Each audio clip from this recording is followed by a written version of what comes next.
Investors hotline. मैं हूं आपके साथ श्रेया ठाकुर, मेरे साथ मौजूद है मेरी सहयोगी कंचन नौटियाल और आज के मेहमान प्रकाश कापस सर, जो अगले आधे घंटे आपके सवालों के जवाब देंगे। बाजार की बात करें तो हालत खस्ता नजर आ रही है। देखिए, हफ्ते का पहला कारोबारी दिन और निफ्टी डे लो के आसपास कामकाज करता हुआ सारे सेक्टर्स अभी आपको लाल निशान पे देखने को मिलेंगे। बैंक निफ्टी से भी नहीं हो पा रहा। खैर, इस इंडेक्स पे और ज्यादा चर्चा करेंगे गहराई से, लेकिन शुरुआत करते हैं हेडलाइन से। हफ्ते के पहले कारोबारी दिन बाजार में भारी गिरावट। निफ्टी करीब 200 पॉइंट फिसलकर 22,900 के नीचे। बैंक निफ्टी भी फिसला। मिड कैप और स्मॉल कैप सबसे ज्यादा गिरे। दोनों इंडेक्स 4% से ज्यादा टूटे। डर का इंडेक्स इंडिया विक्स 7% से ज्यादा चढ़कर 18 के निकला पार। पीएसयूज, फार्मा, कैपिटल गुड्स और आईटी में 1.5 से 2% की तगड़ी गिरावट। फार्मा में 14% की भारी गिरावट के साथ बना वायदा का टॉप लूजर। वहीं बायोकॉन और ग्रेन्यूल्स में भी 4% की गिरावट। वहीं चुनिंदा एफएमसीजी शेयर्स में खरीदारी जारी। डाबर, एचयूएल और ब्रिटानिया 1 से 2% चढ़े। बाजार को पसंद नहीं आए आईसीआईसीआई बैंक के नतीजे। शेयर में करीब 1.5% की बढ़त। Q3 में बैंक का मुनाफा 15%, तो ब्याज से कमाई 9% बढ़ी। फ्लैट रहे नेट इंटरेस्ट मार्जिन। फ्लैट वही रिजल्ट के बाद 6% फिसला आईडीएफसी फर्स्ट बैंक। नतीजों के बाद डीएलएफ में जोरदार तेजी। शेयर करीबन 4% के उछाल। कंपनी में मुनाफे में दिखा 61% का अपसाइड। वहीं रिजल्ट के बाद मैक्रोटेक डेवलपर्स में भी हल्की खरीदारी। कंपनी के मुनाफे और मार्जिन्स में दिखी अच्छी बढ़त। आ जाएंगे टाटा स्टील और कोल इंडिया के रिजल्ट। मुनाफे से 550 करोड़ के घाटे में आ सकती है टाटा स्टील। मार्जिन पर भी दबाव संभव। वही 11% घट सकता है कोल इंडिया का प्रॉफिट। साथ ही आईओसी, पेट्रोनेट समेत वायदा की 9 कंपनियों के नतीजे का भी रहेगा इंतजार। तो वहीं सरकार ने सेबी चेयरमैन के पद के लिए आवेदन मंगाए। 17 फरवरी तक आवेदन देने की तारीख। 28 फरवरी को खत्म हो रहा है मौजूदा चेयरपर्सन माधवीपुरी बुच का कार्यकाल।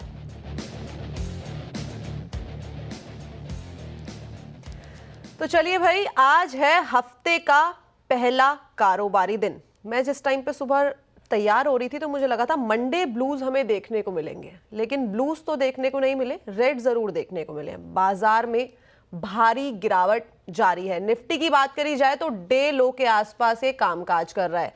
हेडलाइंस में हमने सारे ही सेक्टर्स, स्टॉक स्पेसिफिक अप्रोच भी बता दी थी कि कहां पे हमें अच्छी खासी बढ़त दिखाई दे रही है। डीएलएफ जैसे काउंटर, जिसको हमने एंटिसिपेट भी किया था कि रिजल्ट इसी तरीके के आएंगे सीएनबीसी आवास के पोल प्रीव्यू में, वैसे ही नतीजे जो हैं हमें यहां पे दिखाई दिए हैं। उसके बाद शेयर में एक बढ़त डेफिनेटली देखने को मिली है। इसका जो प्रोजेक्ट है धालियाज, उससे भी इसको अच्छा खासा सपोर्ट आता हुआ दिखाई दिया है। लेकिन जो बाकी के पैक्स हैं वहां पे थोड़ा सा बिकवाली का सिलसिला जारी है। इस टाइम पे अगर बात करें तो इवेंट्स, इस टाइम पे काफी सारे इवेंट्स एक के बाद एक लाइन में खड़े हो रखे हैं। सबसे बड़ा इवेंट अगर हम बोले तो हमारा बजट 2025, जिसकी मेगा कवरेज होगी सीएनबीसी आवाज में। तो आप शनिवार को जुड़े रहिएगा सीएनबीसी आवाज के साथ।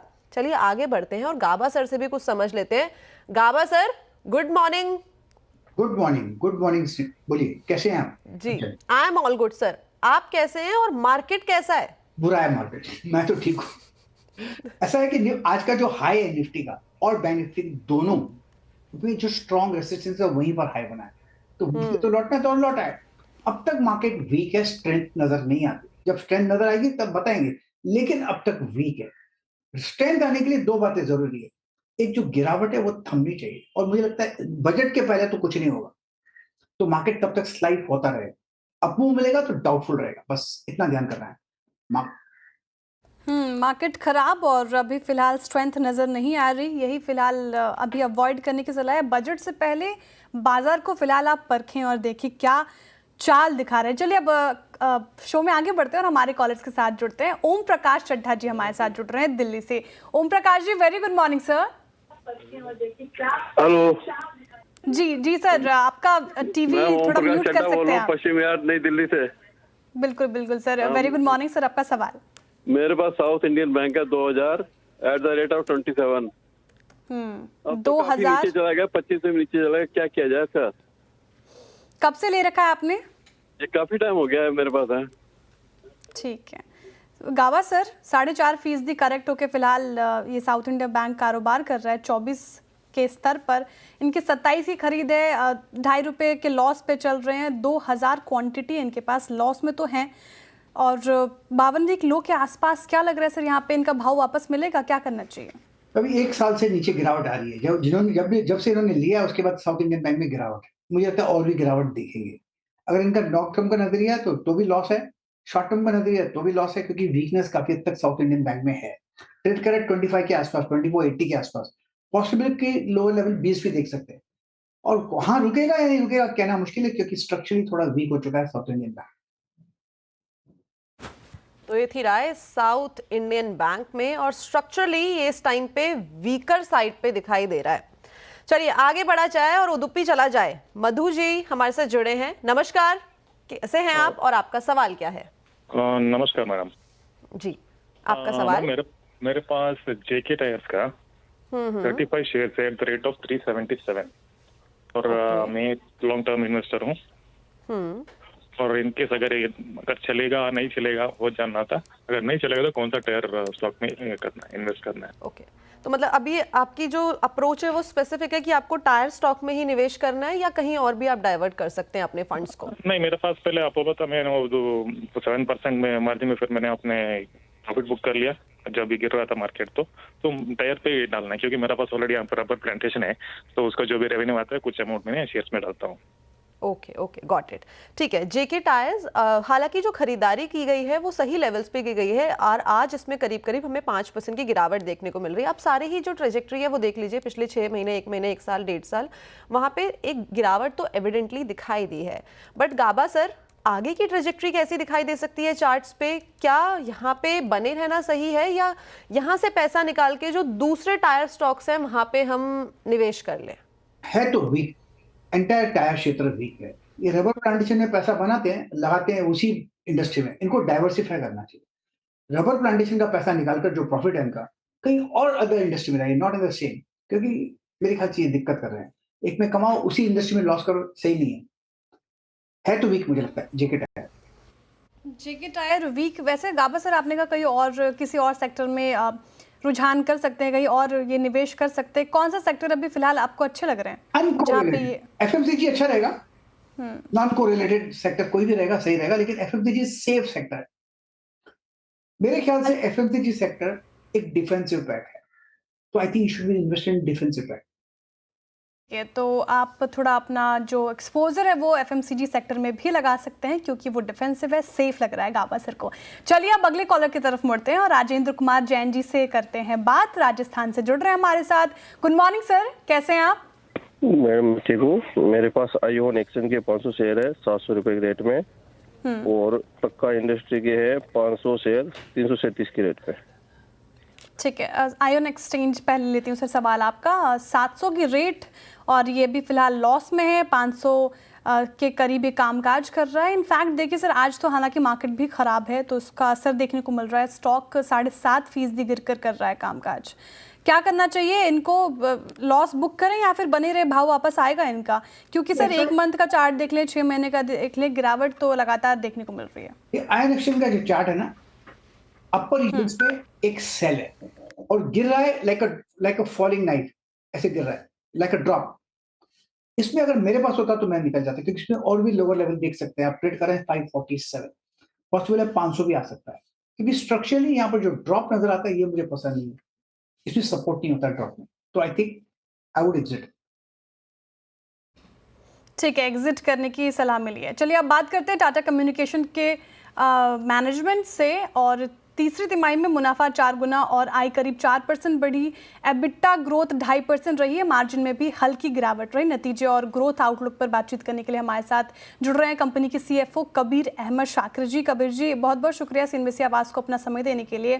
सर, शुरुआत मार्जिन से ही करूँगी। रिजल्ट आए, मार्जिन में थोड़ी हल्की गिरावट देखने को मिली, कॉन्ट्रैक्शन देखने को मिल रहा है, क्या वजह रही इसकी sir?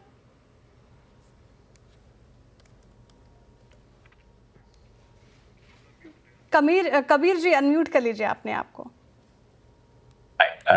Good morning, thank you मुझे शो में आमंत्रित करने के लिए। मार्जिन हमारा एक्चुअली क्वार्टर के हिसाब से, अगर एबिटा देखें क्वार्टर के हिसाब से बढ़ा ही है, पिछले क्वार्टर से और पिछले साल से भी मुकाबले आप देखेंगे तो बड़ा ही है। तो मुझे ये नहीं पता कि आप कौन सा वाला मार्जिन का रेफरेंस कर रही हैं। गुड मॉर्निंग कबीर सर, मैं कंचन बात कर रही हूँ CNBC आवाज से। फर्स्ट ऑफ ऑल कॉन्ग्रेचुलेशन, अच्छे नंबर प्रेजेंट किए हैं टाटा कम्युनिकेशन में Q3 में। अब मैं आपसे पूछना चाहूंगी, अगर हम रेवेन्यू ग्रोथ देखें तो वहां पे हमें अप्रोक्सीमेटली 4% का एक अपसाइड देखने को मिला है। उसके जो मेजर कंट्रीब्यूटर्स हैं वो कौन है, और साथ ही साथ यहाँ पे हमें 115 करोड़ का वन टाइम इनकम भी देखने को मिला है, उसका परफॉर्मेंस में किस तरीके से इम्पैक्ट पड़ा है? कंचन, पहली बात तो मैं ये कहना चाहूंगा कि हमारा जो स्ट्रेटजी है उस पे हम एग्जीक्यूट करते आ रहे हैं। हर तिमाही आप उसका नतीजा हमारे रिजल्ट्स में देख रहे हैं। इस क्वार्टर भी हमने 2.9% ग्रॉस रेवेन्यू ग्रोथ दिया है। हमारा डेटा पे जो फोकस है, डेटा का रेवेन्यू ग्रोथ 6.2% है। और अगर मैं उसको अनपील करूं तो हमारा core connectivity business about 3% grow किया है, और जो फोकस हमारा है वो डिजिटल रेवेन्यूज वो 10.2% से ग्रो किया है। तो ये ग्रोथ थोड़ा ब्रॉड बेस्ड है। डिजिटल रेवेन्यूज में हर पोर्टफोलियो एक्सेप्ट मीडिया थोड़ा इवेंट बेस्ड है। उसके अलावा connected solutions, next gen connectivity, cloud, सब अराउंड 10% के आसपास ग्रो कर रहे हैं। तो इसलिए we are quite happy. This is in the context of very क्या बोलूं मैं, टफ मैक्रो कंडीशंस। अब ये आउटलुक लग रहा है कि मैक्रो कंडीशंस थोड़ा ईज हो जाएंगे, तो I think we should start seeing better growth from next quarter onwards, even better than what अभी हमने जो डिक्लेयर किया है। ऑन प्रॉफिटेबिलिटी, जो पहले हमारा एम्बिशन था कि हम इस साल अराउंड 20% लेके आएंगे। दो क्वार्टर से हम 20% एबिटा ग्रोथ पे हैं। जो PAT मार्जिन पे आप एकदम ज्यादा बढ़ाव देख रहे हैं, वो थोड़ा वन ऑफ है।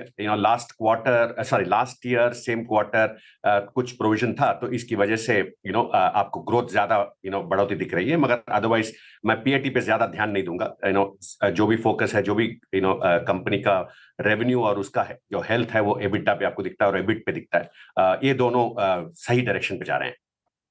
जी सर, बिल्कुल आपने बात की, टफ मैक्रो में भी आपकी कंपनी डिसेंट नंबर पेश करने में कामयाब रही है सर। लेकिन हालांकि आपने थोड़ी तस्वीर भी साफ की अपकमिंग क्वार्टर्स के लिए, लेकिन थोड़ा डिटेल में जानना चाहूँगी मैं 2-3 क्वार्टर्स के लिए आपकी रणनीति क्या है सर, क्या स्ट्रैटेजी है, साथ ही वॉल्यूम और प्राइसिंग ग्रोथ के मोर्चे पर?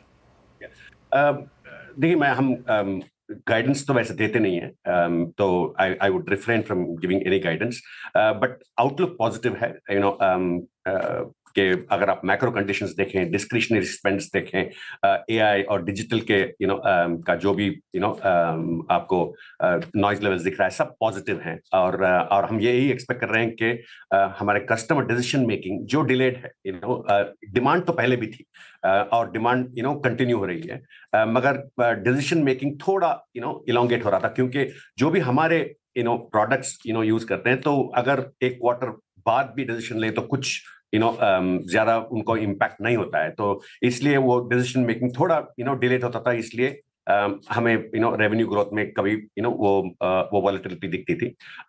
हमारा फर्स्ट हाफ का order book record high levels पे था, जो हमने मार्केट को ऑलरेडी बता चुके थे, और वो जो ऑर्डर बुक हम बुक कर चुके हैं वो रेवेन्यू में Q4 से दिखने शुरू हो जाएगा। तो इसलिए we are quite positive, not सिर्फ मैक्रो कंडीशंस ईज होने की वजह से या कस्टमर डिसीजन मेकिंग साफ होने की वजह से, बट ऑल्सो इंटरनली, क्योंकि हमने ऑर्डर बुक ऑलरेडी अच्छा जनरेट किया है, उसका रेवेन्यू हमें Q4 और Q1 में दिखना शुरू हो जाएगा।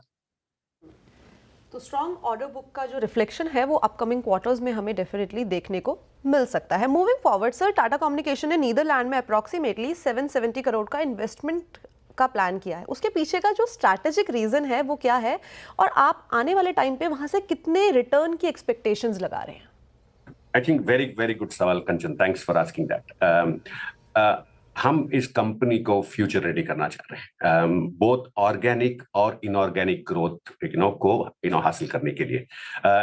इस वजह से हमने पहले एक क्वार्टर पहले या 2 क्वार्टर पहले TCUK को हमारा डायरेक्ट सब्सिडरी बनाया था, अभी इस क्वार्टर हम टीसी नेदरलैंड्स को अपना डायरेक्ट सब्सिडरी बना रहे हैं। ये दोनों सब्सिडरीज हमारे इंटरनेशनल सब्सिडरी 30CIPL जो सिंगापुर है उसके स्टेप डाउन सब्सिडरीज थे।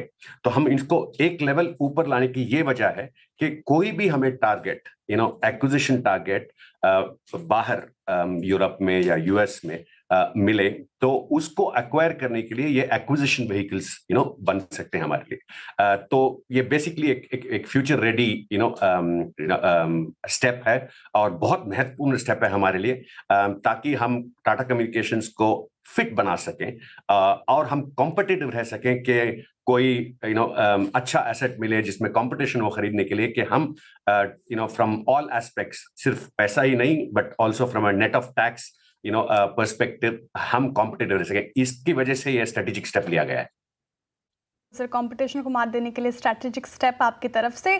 कबीर जी, आखिरी सवाल मेरी तरफ से होगा फिलहाल। बजट हफ्ता है, ये सैटरडे बजट है, बजट से क्या उम्मीद लगाकर बैठे हैं आप?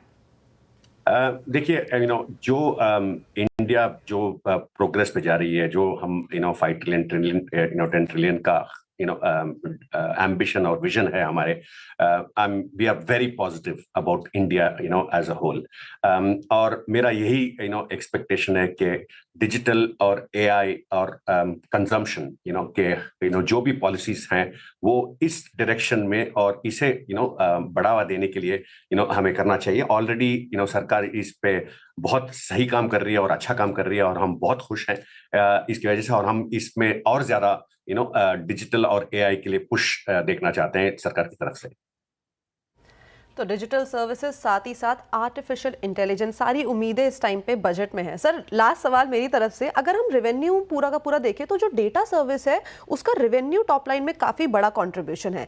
अगर इसका हम वन टाइम इसको एक्सक्लूड कर दे तो इस सेगमेंट से हमें जो ग्रोथ देखने को मिल सकती है वो कितनी सस्टेनेबल है? हमारा फोकस पहले traditionally Tata communications international voice wholesale player हुआ करता था। अभी वॉइस पे कोई फोकस नहीं है, हमारा स्ट्रेटेजिक फोकस सारा डेटा पे ही है।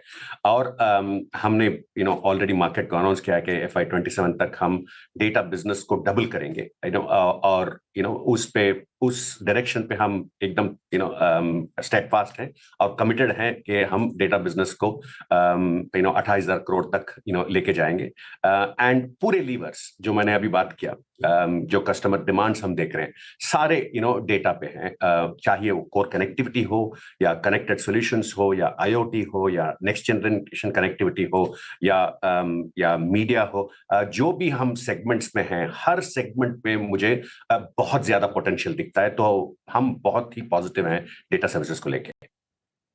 ठीक है सर, बहुत बहुत शुक्रिया सर हमारे साथ जुड़ने के लिए, तमाम सवालों के जवाब देने के लिए, और ऑल द बेस्ट आपको अपकमिंग क्वार्टर्स के लिए। बहुत शुक्रिया सर। चलिए अब आगे बढ़ते हैं और हमारे कॉलर्स के साथ जुड़ते हैं। हमारा दूसरा कॉलर जुड़ रहे हैं लुधियाना से, Amit Kapoor ji. Amit ji, good morning sir. Morning sir. Morning, नमस्कार मैम। नमस्कार सर, सवाल आपका। हाँ मैम, मेरे पास है ना हिमाद्री केमिकल के 84 शेयर है 606 के हिसाब से। 84 से ओके, लॉस में है। और आज देखिए हालांकि मार्केट ख़राब है, 6% की गिरावट झेल रहा है हिमाद्री स्पेशलिटी केमिकल, और 483 पे चल रहा है सर। खरीद इनकी काफ़ी ऊपर की है, 606 की। गाबा सर, चार्ट्स देखिए, एक महीने का ही चार्ट देखूँ मैं तो 15% से ज़्यादा की करेक्शन, हालांकि एक महीने में ही ज़्यादा टूटा है। ये क्या करना चाहिए, इनमें बने रहे कंसिडरिंग बजट है, या फिर अभी लॉस बुक करना सही रहेगा? मेरे ख्याल से Himadri speciality chemical symbol change हुआ है, मुझे इसका नाम नहीं मिल रहा है। आई थिंक HS ऐसा कुछ है। HSCL sir, HSCL NSC code है। HSCL, यस, HSCL का दाम है अभी 484 रुपीज, करेक्ट है। अब तक वीक है, हाँ सपोर्ट के इर्द ट्रेड कर रहा है, लेकिन वीक है स्ट्रक्चर, और भी लोअर लेवल देखने को मिल सकते हैं। मेरे ख्याल से जब तक कि मार्केट में स्टेबिलिटी नहीं आएगी तब तक गिरावटें रहेगी। तो बेसिकली चार्ट सेक्टर सही है, लेकिन शॉर्ट टर्म में चार्ट सेक्टर थोड़ा बिगड़ चुका है, तो I think it's weak stock. Okay, तो ये थी रहा है हिमाद्री केमिकल पर। आगे बढ़ा जाए और लुधियाना चला जाए सीधा। बाबू राम जी हमारे साथ जुड़े हैं। सत श्री अकाल बाबू राम जी, कैसे हैं आप और क्या सवाल है आपका? ठीक है मैडम, ठीक है मैडम। एक रिलायंस का शेयर में लेकर 12 शेयर हैं 1196 के प्राइस पे। तो अभी क्या करना चाहिए? थोड़ा टाइम रुकना चाहिए या फिर और अभी ऐड कर सकते हैं? ओके, तो चलिए, वैसे तो रिलायंस इंडस्ट्री इस टाइम पे बियर की ग्रिप में आ रखा है, लेकिन फंडामेंटल कंपनी है, जो हियरार्की है वो काफ़ी ज़्यादा स्ट्रॉन्गर साइड पे है। गाबा सर, खरीदारी का मौका बन रहा है लोअर लेवल्स पे, यहाँ पे सही एंट्री का टाइम है? देखिए 1223 पे ट्रेड कर रहा है रिलायंस। बेस्ट जगह है 1100 ये एक जोन है। साइकोलॉजिकल वहां पर सपोर्ट है और मुझे नहीं लगता वो ब्रीच करेगा। खरीदारी का मौका उस तरफ है। मैंने एक बार भी नहीं कहा कि वहां आएगा नीचे, लेकिन वो जगह अच्छी बन जाती है, एक सेफ पॉइंट बन जाती है। फिलहाल वीक है रिलायंस का रिजल्ट, और रिलायंस इंडस्ट्रीज जो रिसेंट लो हमने देखा है 1202 का, अगर वो ब्रिज हो जाता है तो 1100 दिखेंगे। तो मेरे ख्याल थोड़ा रुकना चाहिए, इंतजार कीजिए। अब आप डिस्क्लोजर दीजिए। ये वेट एंड वॉच की सलाह है, और जैसा कि गाबा सर ने कहा, ये रिलायंस हमारी पेरेंट कंपनी है, तो कोई भी खरीद फरोख्त अगर करनी है, आपको कोई भी निवेश लेना है, तो अपने पर्सनल फाइनेंशियल एडवाइजर की सलाह के साथ ही ऐसा करिए, ठीक है। वक्त हो चुका है छोटे से ब्रेक का। ब्रेक के बाद फिर हाजिर होते हैं। आप बने रहिए CNBC आवाज़ के साथ। तो चलिए, एक बार फिर से स्वागत है आप सभी का ट्रेडर्स हॉटलाइन में। मैं और श्रेया तो उम्मीद करके आए थे कि आज बाजार हमें ग्रीन या ब्लू की ट्रेजेक्टरी में शायद दिखाई दे, लेकिन बाजार ऐसा कुछ हमें मौका नहीं दे रहा है। लगातार बाजार में जो गिरावट है वो जारी है, लेकिन अब थोड़ा सा इस विषय को डाइवर्ट किया जाए और बात करते हैं ग्रोथ कोड की, जो ग्रो और CNBC आवाज़ की खास पहल है। और इसके ज़रिए हम आपको मार्केट से जुड़ी जितनी भी बारीकियां हैं और ट्रेडिंग स्ट्रैटेजीज हैं उनके बारे में बताते हैं, जिससे आप इन्वेस्टमेंट से जुड़े सही डिसीजन ले सकें। और इस हफ्ते प्रशांत नायर ने CB के होल टाइम मेंबर मिस्टर अनंत नारायण से एक्सक्लूसिव बातचीत की है और जाना है कि डेरिवेटिव मार्केट से जुड़े रिस्क के बारे में। आइए जानते हैं कि इस पे उनका क्या कहना है।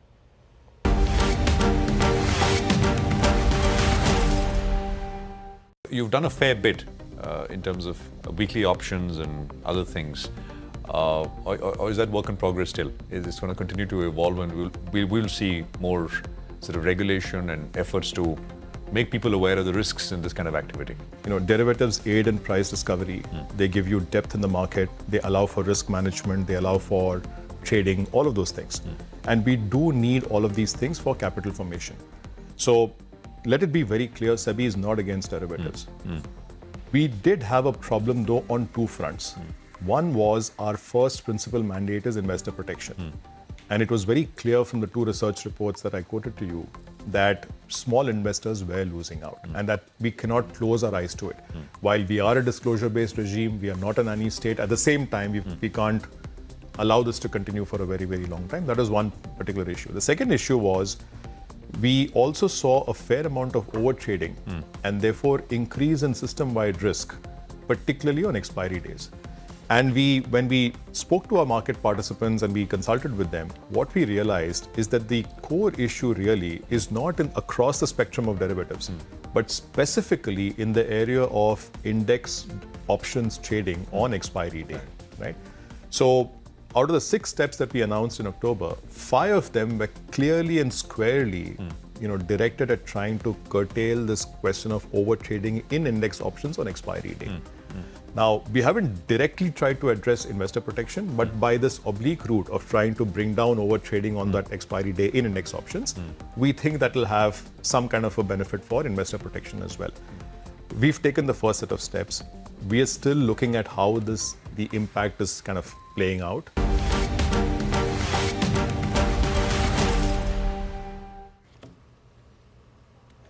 तो चलिए अब बात करते हैं हमारे सोशल मीडिया कॉलर्स के साथ। तो कौन से सवाल आए हैं, तो सरोज कुमार तिवारी जी एक्स पर उनका सवाल है। कह रहे गुड मॉर्निंग श्रेया जी, गुड मॉर्निंग आपको भी, और कह रहे गावा सर को मेरा प्रणाम। सवाल है सर इंडिगो पे, और इंडिगो एविएशन शायद से आपकी सुबह कॉल भी थी, बाई की कॉल। इंटरग्लोब एविएशन देखें तो आज तेज़ी के साथ ही कामकाज करता हुआ 4199 के लेवल पर, उनकी खरीद 4242 की है। फिलहाल तो लॉस में, लेकिन क्या लगता है सर बने रहना चाहिए इसमें फिलहाल? मेरे ख्याल से बढ़े रहना चाहिए। उसका रीजन ये है कि Indigo is one of the 2 airlines doing very well. हाँ, हो सकता है शॉर्ट टर्म में थोड़ी वीकनेस हो, लेकिन मीडियम टू लॉन्ग टर्म में ये स्टॉक बढ़िया है।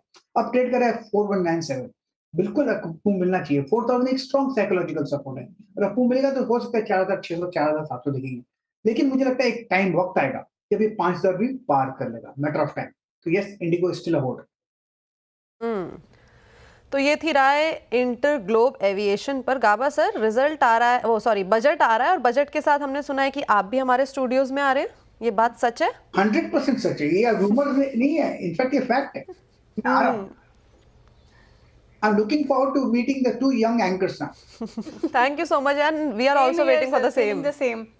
जी काबा sir, thank you so much. जल्दी आपसे मुलाकात होगी, उस बीच हमें वर्चुअली भी मिलेंगे, लेकिन बजट के दिन तो हम रियली आपसे मिलेंगे और भी काफ़ी सारी चीज़ें आपसे जानने की कोशिश करेंगे। Thanks a lot for joining us today sir. God bless you. या थैंक यू। तो चलिए ट्रेडर्स हॉटलाइन को यहीं पे हम रैप अप करते हैं। आप कहीं मत जाइएगा क्योंकि श्रेया आपके साथ यहीं पे जुड़ी हुई है खिलाड़ी नंबर 1 के साथ। मैं भी जल्दी आपसे जुड़ूंगी मेरे सोशल मीडिया प्लेटफॉर्म्स पर।